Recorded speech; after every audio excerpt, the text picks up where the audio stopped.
Hello. All of this is Darjeeling. All of this should be excellent, at the very least, very, very good. Um, I have a friend named Praveen who runs a shop called Tea Gardenia. And yeah, I think he is kind of like me in tea, but then exclusively sort of within India and almost exclusively then within the high quality stuff. So his opinion matters a lot to me. These are four of the best teas that he knows about this year, and then some samples of just interesting stuff too. So I get to sit through them. Probably not all today, but slowly and kind of at my pace. I just finished brewing one of them, which would be amazing if I knew its name right off the top of my head. I just ripped open a random bag and I'm brewing it at sort of my standard in terms of ratio and time and temperature and whatnot. I guess my bag must be over there.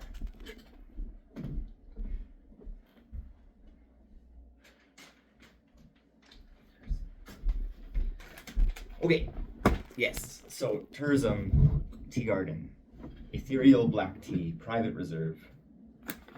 Praveen is friends with a lot of these farmers, especially the smaller, more quality focused ones. Less about big business, more about trying to up the flavor game in Darjeeling. So he buys some pretty special lots that are available. Pretty much that's what all of this stuff is. So it's like one of those things that if it's not from him, you won't be getting it.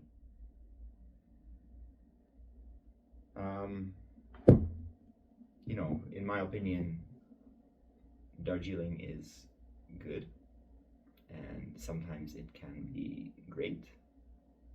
But then, I don't really ever think it's better than Chinese tea or Japanese tea.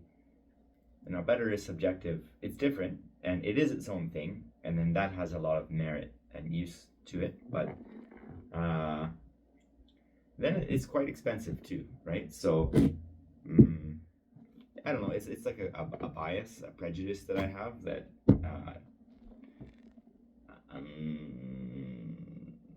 almost like unless it's Chinese and unless it's Japanese, I don't want to pay the kind of price to buy these flavors. But anyway, that is very much what I've done this time. None of these are inexpensive teas, so I have a couple 100 grams of, no, maybe just 100 grams of each tea. So it's not like it's going to go around very much. I'd have it at Carino for people who want to come and taste it after dinner or during dinner. But nonetheless, here's an official tasting of this Ethereal Black Tea Private Reserve from Turzum.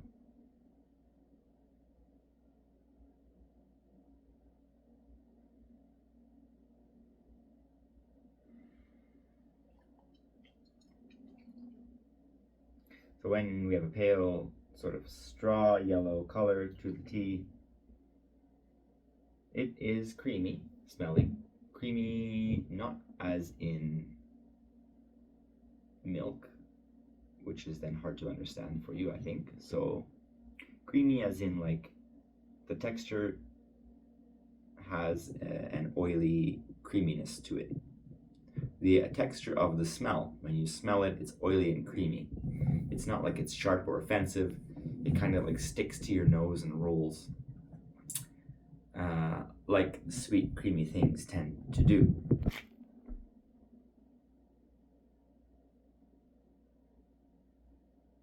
There's a tree that we have in Calgary that the seeds are like little,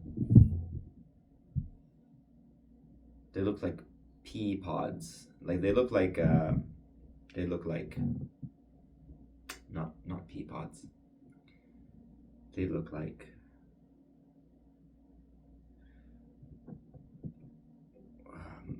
moyashi. What's moyashi? Moyashi. Bean sprouts. They look like bean sprouts. They kind of taste like bean sprouts too. I used to eat them when I was a kid in a treehouse at daycare. So it does smell like that. Okay, that leads me into jackfruit. That leads me into... Okay, jackfruit and starfruit. Both of those things. Jackfruit more, and then starfruit...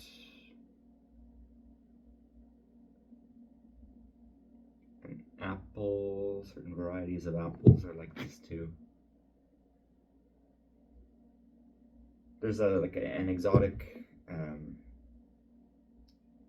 it's not citrusy, but exotic sharp, we'll say like malic acid, kind of. Yeah, exotic fruit note to it, and that's definitely tied to starfruit. Like pineapple has that sharpness in the aroma, probably the best of like the standard fruits that I know. So I don't know, you could say like, yeah, pineapple, starfruit, jackfruit, apple. Sort of like those four things, what they all have in common.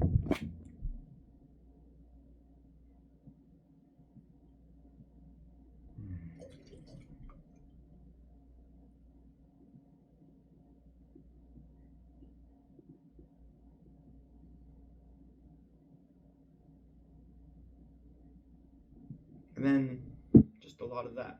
It's it doesn't really change when you smell it. You just smell more of it, which is something that is unusual too.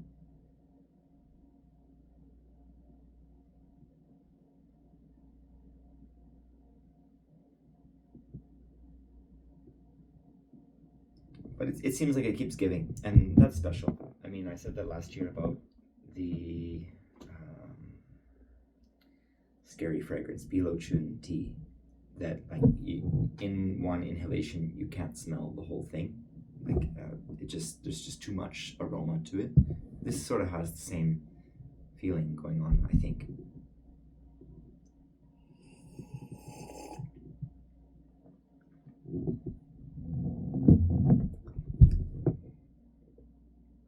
It's delicate, it's fruity. I would like to have this with a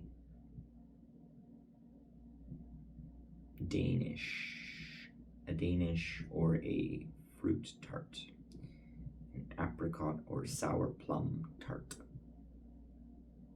would probably be a great pairing straight off the bat. Or maybe not even as a pairing, but like when you drink this, it makes you feel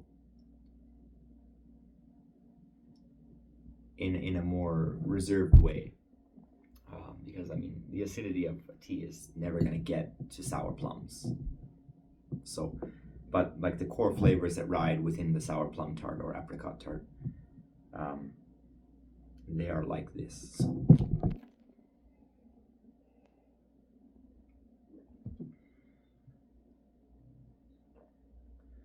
It's delicate and it's good. I think that I would brew it stronger than this. 20% stronger than this next time, and kind of see where we go from there. It just, while it is good, it feels a little bit watery like this.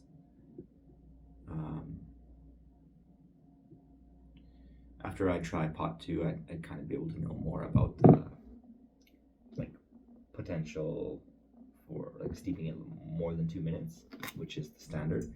I think usually Indian teas, 2 minutes is pretty short. This leaf has a bit of like a synthetic like tent to it, like a kid's tent that you play in the backyard sort of thing. It's not really a great aroma, but that's not to say it's only in that actually comes up pretty often in Indian teas for me, so it's not like it's not expected.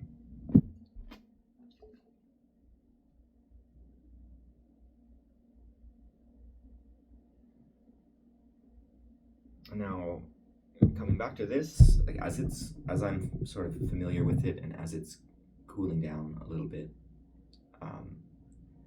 that creaminess that the tea had, like it's there again. It's changing. I would describe this aroma now as quite savory and quite warm.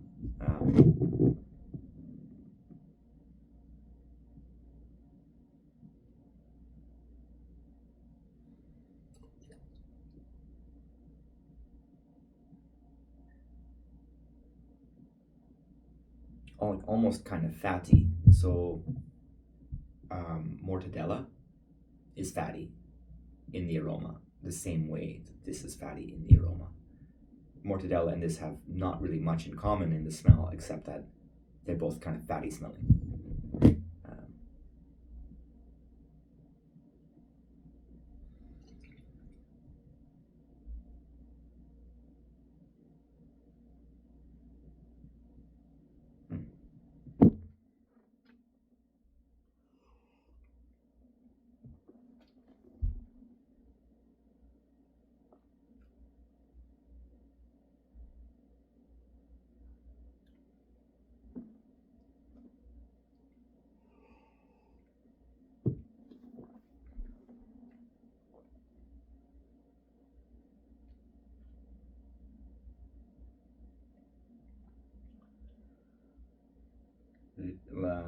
I couldn't really say much about the finish. The finish seems kind of short, but again, this is very much like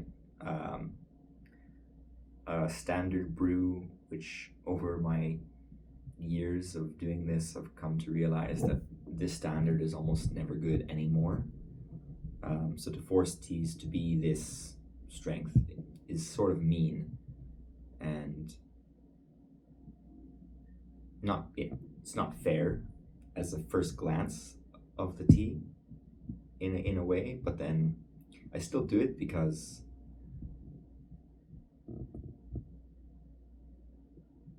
it's almost nice to see teas behave under ridiculous pressure and conditions, which they're not suited to do. It's almost like forcing your average person to try to figure out how to do a Rubik's Cube and watching them like get frustrated and squirm. Maybe even a Rubik's Cube is a bit of a weird analogy, but I think it does make sense. Like most people can't do that, and as soon as you know the trick to it, then it's easy. But yeah, if you gave someone 5 minutes and said like figure this out, to see how like frustrated they get, or I think drinking tea when it's made almost intentionally poorly is sort of like that. I think nobody's happy about this, but it's interesting nonetheless.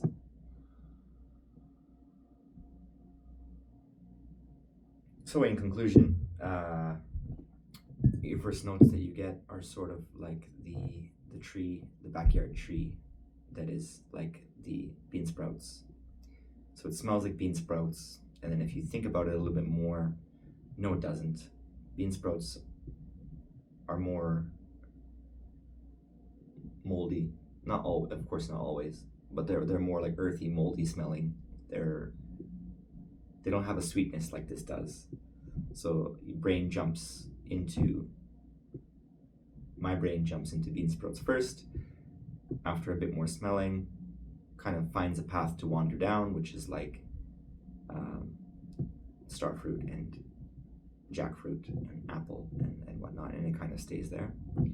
And it stays there until you drink it, and then once you drink it, your brain kind of accepts that it's kind of fatty and it's kind of warming.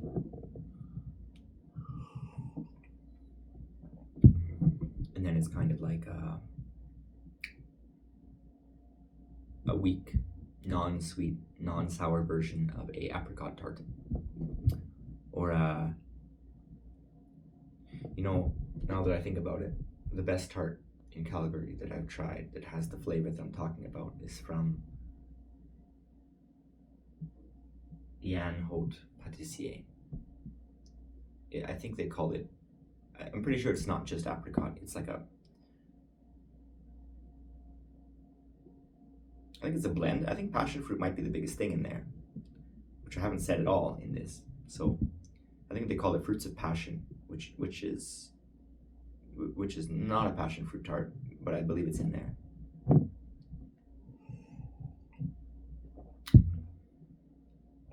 Because they sell that, whatever is in that tart, they sell that in a bottle as a spread. So I believe it's candied fruits of various types, probably passion fruit being one of them.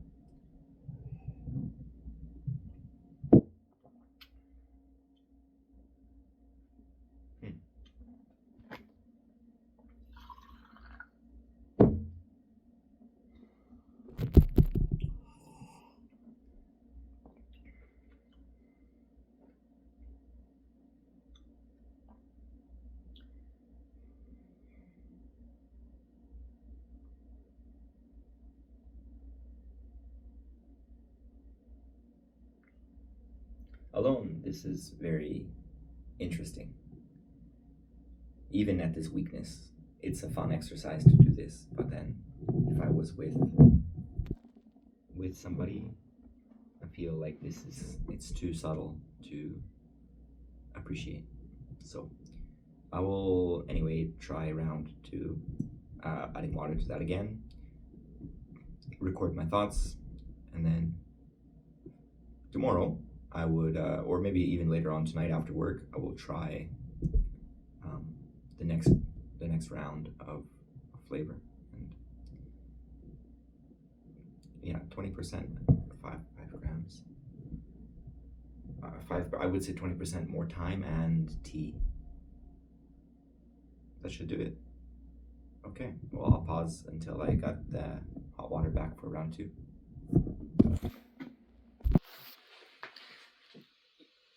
The empty glass of tea, it's often overlooked, and I mean, I almost passed on this, but wow, that's a lot of fun too. It gets the warmth that I was talking about, that I said was like mortadella earlier. I mean, that's probably a very transition-y sort of smell.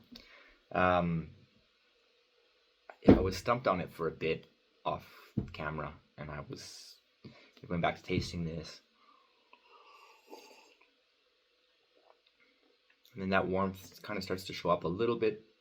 It's like an irritating warmth that is very minor and is kind of trapped within the creamy, like, richness of the tea. It's mace. So I have mace, and yeah, I opened it up. 100%. That's the same thing. So yeah, it's like a little bit of mace accents the whole thing. It's cool, really cool. Now my water is ready, so back soon.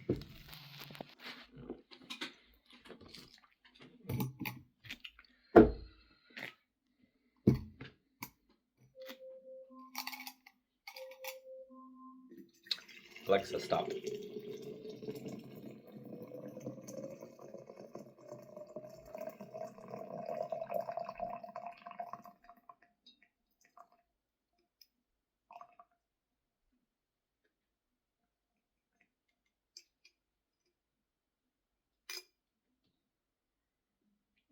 More or less the same smell.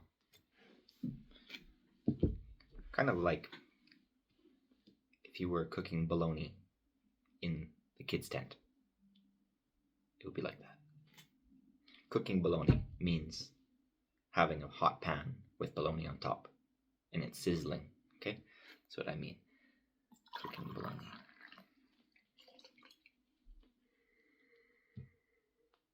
Not hot dogs either. I'm being pretty specific when I'm saying bologna there. Not mortadella, bologna.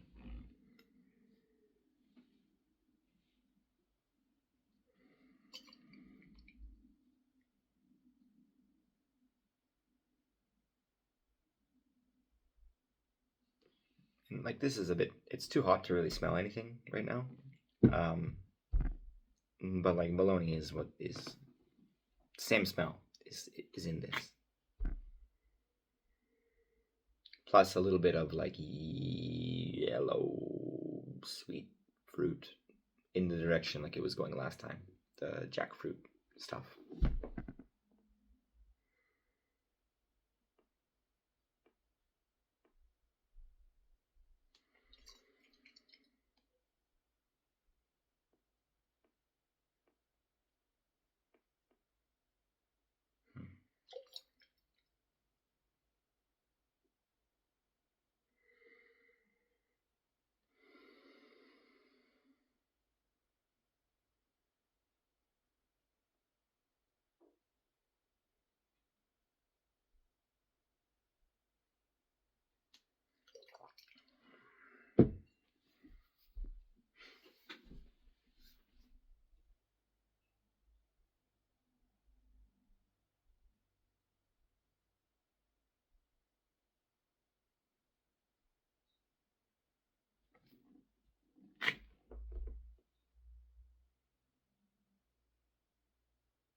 I'll take this moment to say this is very meditative as a process, and it's very enjoyable. But then one thing I noticed when I was in Japan recently, especially comparing to Calgary now, is Calgary is so noisy. Like you can't hear what I'm hearing right now. There's no sound here. It's rather quiet. I'm not talking about cars going by. I can't hear my fridge. There's nothing like humming or buzzing, but there's a really quiet, natural white noise in Calgary, in the air. It's just here. That is not in Japan, that same noise. So when I went to Japan, I thought like, wow, it's so quiet here. It took me a bit to understand what was different, but it's this white noise is not there. So, and it's not just my house. This is like everywhere. You land in the airplane in Calgary, and this white noise is back. So it's been cooling down. It's back to its good aroma zone, the window. So I'll go back into my little other world.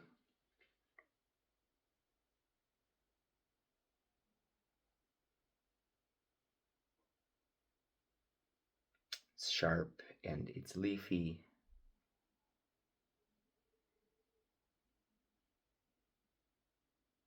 It's warm in that macy sort of way.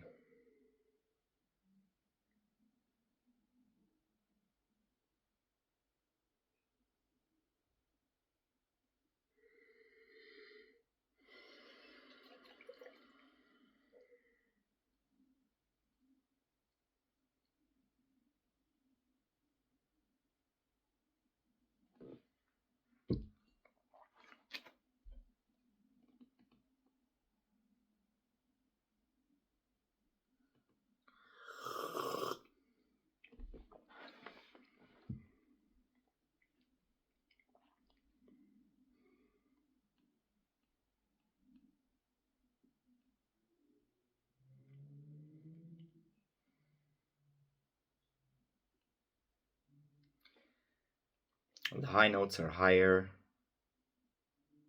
but then it's more bland, is what I would say here.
There's not a lot here.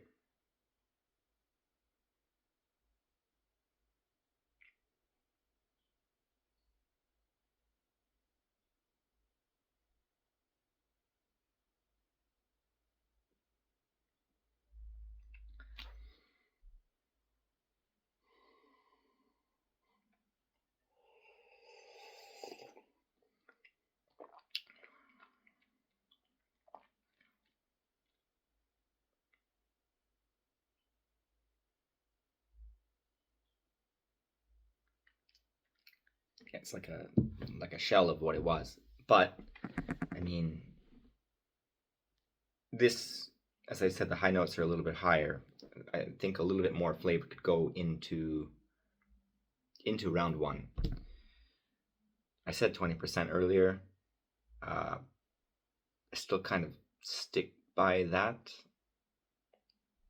Yeah, 20% more.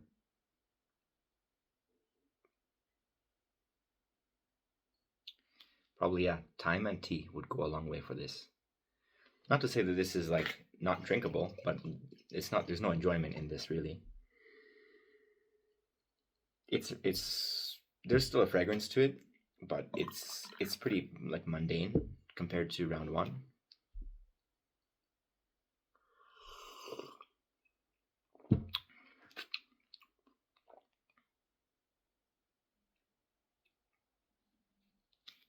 Something to drink if you're thirsty, but like not really like a fun aroma world to explore with your eyes closed, you know?